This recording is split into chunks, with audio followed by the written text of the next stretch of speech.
Hello दोस्तों। आज हम लोग बात करने वाले हैं टाटा डिजिटल इंडिया फंड के बारे में। ये एक सेक्टोरल फंड है जो मेजरली अपना पैसा टेक्नोलॉजी कंपनीज में ही इन्वेस्ट करता है और पिछले 5-7 सालों में इसने काफी अच्छी रिटर्न्स दी है।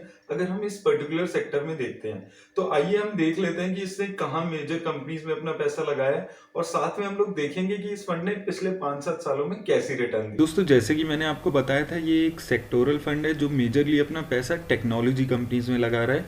तो ये फंड अभी 86% के आसपास का पैसा अपना टेक्नोलॉजी कंपनीज में लगा रहा है। और अगर हम टोटल पोर्टफोलियो की बात करते हैं तो इसका पोर्टफोलियो में 17 स्टॉक्स अवेलेबल हैं, जो कि एक थोड़ा ज़्यादा कंसंट्रेटेड है। ये एवरेज इस कैटेगरी में 33-34 स्टॉक हर फंड अपने पास रखता है।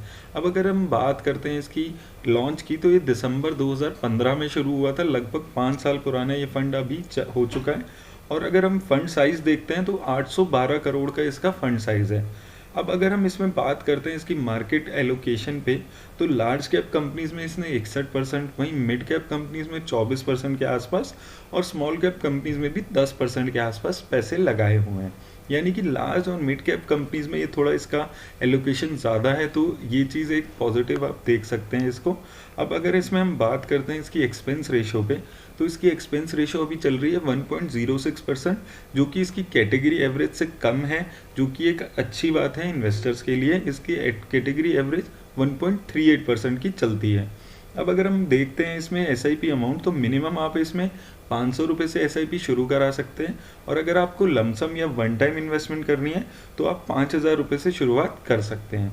अब अगर हम इसमें बात करते हैं इसकी रिस्क पे, तो जैसे कि हमने देखा है कि ये काफ़ी एक ही सेक्टर पे रिलाई करता है, तो इसमें इन्वेस्टमेंट काफ़ी रिस्की साबित होती है। और अगर हम बात करते हैं इसकी एग्जिट लोड की, तो अगर आप 12% से ज़्यादा की इन्वेस्टमेंट अपनी 1 साल के अंदर निकाल लेते हैं तो उस पर आपको 1% टैक्स देना होगा। और 1 साल के बाद आप कुछ भी पैसा निकालते हैं उस पर आपको कोई टैक्स नहीं देना होगा। अब आइए दोस्तों देख लेते हैं कि इसने किन कंपनीज में मेजरली अपना पैसा लगाया हुआ है।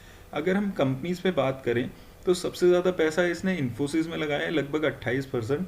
वहीं TCS में भी 11% और HCL में 9%। वहीं परसिस्टेंट सिस्टम में 9% के आसपास। तो हम ये देख सकते हैं दोस्तों कि इन 4 कंपनीज में ही मिला के इसने लगभग 50-60% का अपना पैसा लगाया हुआ है। उसके अलावा इसके पास Tech Mahindra, Wipro, Mindtree, KPIT और टाटा जैसी कंपनीज भी अवेलेबल हैं।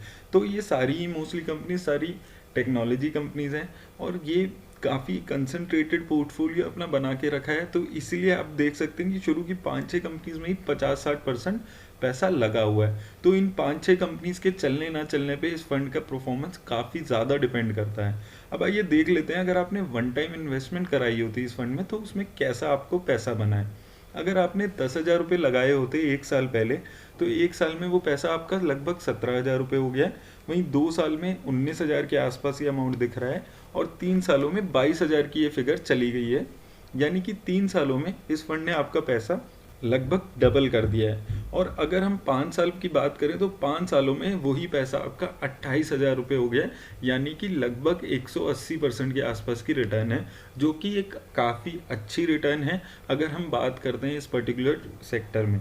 अब आइए देख लेते हैं SIP इन्वेस्टर्स को इसने कैसा पैसा बना के दिया है। SIP इन्वेस्टर्स को भी इसने अच्छा पैसा बना के दिया है।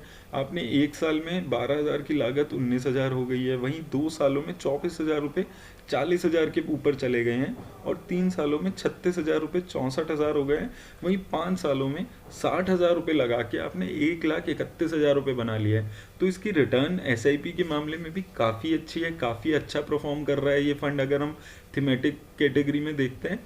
लेकिन दोस्तों, आपको ये चीज़ ध्यान रखनी चाहिए कि ये एक ही पर्टिकुलर सेक्टर पे विश्वास करके पैसा लगा रहा है। तो अगर वो सेक्टर कुछ आगे जाके ख़राब करता है तो इसके फंड का नुकसान काफ़ी ज़्यादा होता है। अगर आप बहुत ज़्यादा रिस्क ले सकते हैं और आपको टेक्नोलॉजी सेक्टर की भी अच्छी नॉलेज है तो ही आप इस फंड में पैसा लगाएं। और हाँ, इतनी बढ़ी हुई मार्केट में आप लमसम लगाने का ना सोचें, SIP कराएं और डायरेक्ट प्लान चुनें ताकि आपकी एक्सपेंस रेशो में भी थोड़ी बचत हो।